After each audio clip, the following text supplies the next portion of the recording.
இஸ்லாமிய மக்களுக்கு எதிராக பாரதிய ஜனதா கட்சி, குறிப்பாக நரேந்திர மோடி அவர்கள் பொறுப்பேற்ற பிறகு 2014 தொடர்ந்து தாக்குதல் செய்து வருகிறது.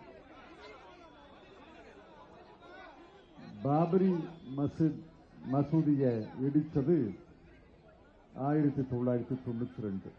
அதற்கு பிறகு நரேந்திர மோடி வந்த பிறகுதான் NRC, national register of citizens,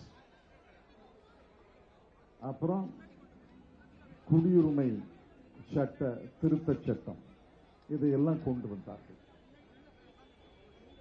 அதுக்கப்புறம் இந்தியாவின் ஒரே முஸ்லிம் பெரும்பான்மை மாநிலம் ஜம்மு காஷ்மீரை இரண்டாக உடைத்து ஒரு மாநில அந்தஸ்தை பறித்து யூனியன் டெரிட்டரியாக மாற்றினார். அதைத் தொடர்ந்து பொது சிவில் சட்டம் என்று உத்தராகண்ட்ல மாநிலத்தில் நிறைவேற்றி அதை நாடு முழுவதும் விரிக்க பார்க்கிறார்கள். இப்ப இறுதியாக அவர்கள் ஏற்றுக்கொண்டிருக்கும் ஆயுதம் இந்த வக்ஃப் சட்டம். இந்த வக்ஃப் திருத்த சட்டத்தில் ஏராளமான பிழைகள் இருக்கின்றன. அரசியல் சாசனத்துக்கு விரோதமானது. ஒரு பிழையை மட்டும் சொல்கிறேன், ஒரு 2 பிழைகளை மட்டும் சொல்கிறேன். இதை பற்றி விரிவாக எழுதியிருக்கிறேன், விரிவாக பேசுவேன். ஆனால் இன்று பேச முடியாது. வக்ஃப் சட்டத்தின் கீழே நீதிமன்றங்கள் அங்கீகரித்தது யார் வேண்டாலும் வக்ஃபுக்கு தானம் கொடுக்கலாம். இப்ப நான் கூட கொடுக்கலாம். ஒரு இடுகாடுக்கு நான் பணம் கொடுக்கலாம் அல்லது நிலம் கொடுக்கலாம். ஒரு மதரசாக்கு நான் கூட கொடுக்கலாம். ஆனா இனிமே அதை செய்ய முடியாது. பழகு முறையில் ஆண்டாண்டு காலமாக இருந்து வந்தது ஒரு வக்ஃப் சொத்து என்று ஏற்றுக்கொள்ளப்பட்டது வக்ஃப் தான். அதை உச்ச நீதிமன்றமே அங்கீகரித்திருக்கிறது. ஆனால் இனி ஒரு பத்திரத்தின் மூலமாகத்தான் வக்ஃபுக்கு தானம் கொடுக்க முடியும்.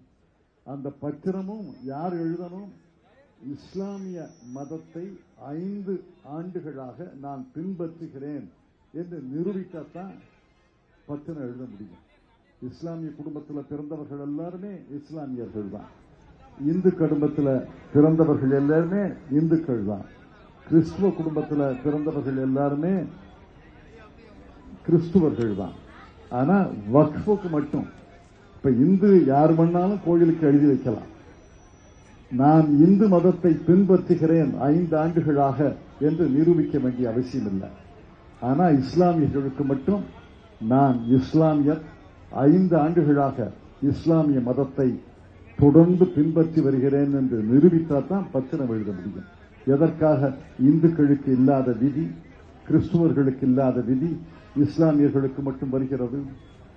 கடைசியில மிக மோசமான பிழை, அரசியல் சாசனத்துக்கு விரோதமான, அரசியல் சாசனத்தின் 26வது பிரிவுக்கு நேர் விரோதமான என்னவென்னா, இந்த வக்ஃப் போர்டுல, வக்ஃப் வாரியத்தில் இஸ்லாமியர்கள் அல்லாதரையும் நியமிக்கலாம். நான் கேட்கிறேன், இங்க எல்லா கோயில்களுக்கும் அறங்காவலர் போடுறீங்க, அறங்காவலர் முஸ்லிமை போட முடியுமா? இந்து கோயில்களுக்கு அறங்காவலராக ஒரு இஸ்லாமியரை போட முடியுமா? ஏற்றுக்கொள்வார்களா? இஸ்லாமியர்களே ஏற்றுக்கொள்ள மாட்டாங்க. இந்து கோயிலுக்கு என்னையா அறங்காவலரா போடுங்க, எனக்கு இந்து மதத்தை பற்றி ஒன்றும் தெரியாதுன்னு அவங்களே மறுத்துருவாங்க. ஆனால் வக்ஃப் வாரியத்தில், மாநிலத்தில் இருக்க மிகப்பெரிய அதிகாரம் பெற்ற வக்ஃப் வாரியத்தில் இஸ்லாமியர்கள் அல்லாதவர்களையும் நியமிக்கலாம்.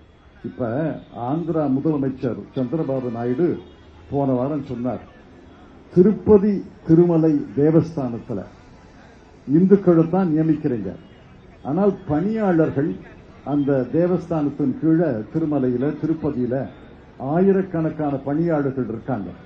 அவங்க எந்த மதத்தை வேண்டாலும் சேர்ந்தவர்களா இருக்கலாம். ஆனால் இனிமேல் திருமலை திருப்பதி தேவஸ்தானத்தில் பணியாளர்கள் கூட இந்துக்கள் மட்டும்தான் இருக்க வேண்டும்.